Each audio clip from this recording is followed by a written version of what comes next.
Mark 9. And he said to them, I tell you the truth.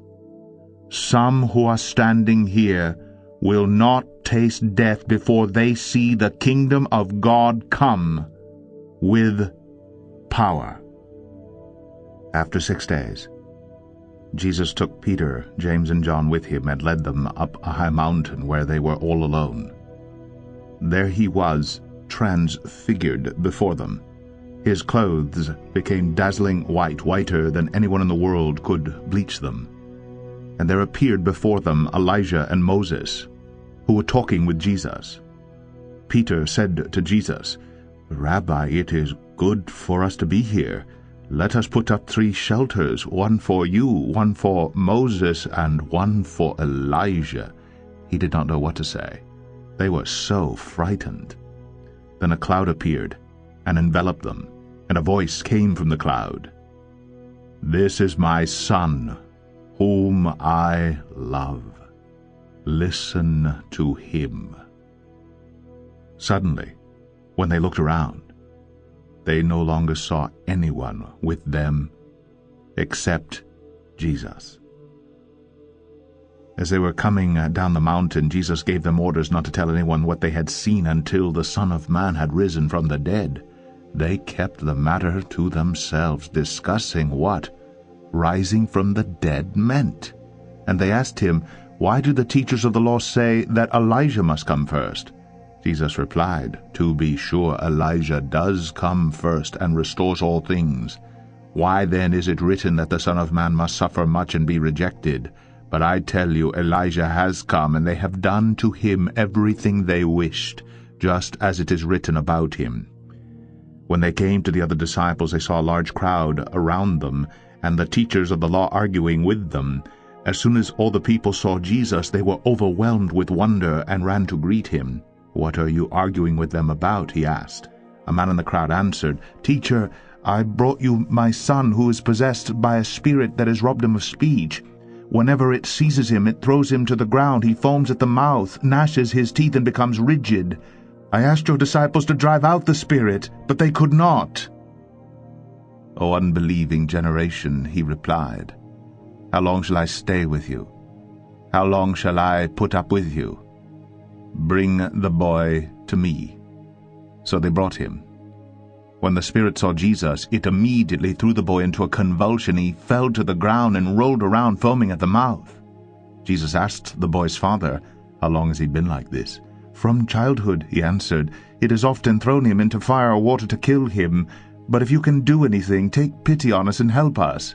If you can, said Jesus, everything is possible for him who believes. Immediately the boy's father exclaimed, I do believe. Help me overcome my unbelief.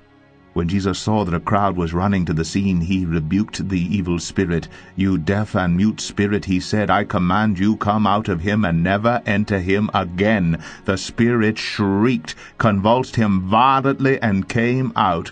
The boy looked so much like a corpse that many said, He's dead. But Jesus took him by the hand and lifted him to his feet, and he stood up. After Jesus had gone indoors, his disciples asked him privately, Why couldn't we drive it out?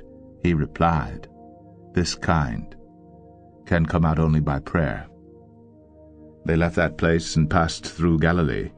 Jesus did not want anyone to know where they were because he was teaching his disciples. He said to them, The Son of Man is going to be betrayed into the hands of men. They will kill him, and after 3 days he will rise. But they did not understand what he meant, and were afraid to ask him about it. They came to Capernaum. When he was in the house, he asked them, What were you arguing about on the road? But they kept quiet, because on the way they had argued about who was the greatest. Sitting down, Jesus called the 12 and said, If anyone wants to be first, he must be the very last and the servant of all. He took a little child and had him stand among them. Taking him in his arms, he said to them, Whoever welcomes one of these little children in my name welcomes me, and whoever welcomes me does not welcome me, but the one who sent me. Teacher, said John, we saw a man driving out demons in your name, and we told him to stop because he was not one of us. Do not stop him, Jesus said.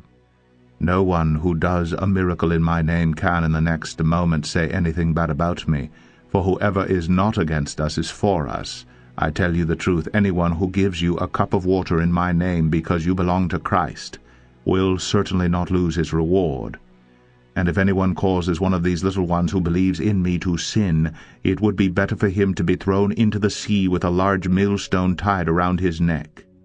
If your hand causes you to sin, cut it off. It is better for you to enter life maimed than with 2 hands to go into hell where the fire never goes out. And if your foot causes you to sin, cut it off. It is better for you to enter life crippled than to have 2 feet and be thrown into hell. And if your eye causes you to sin, pluck it out.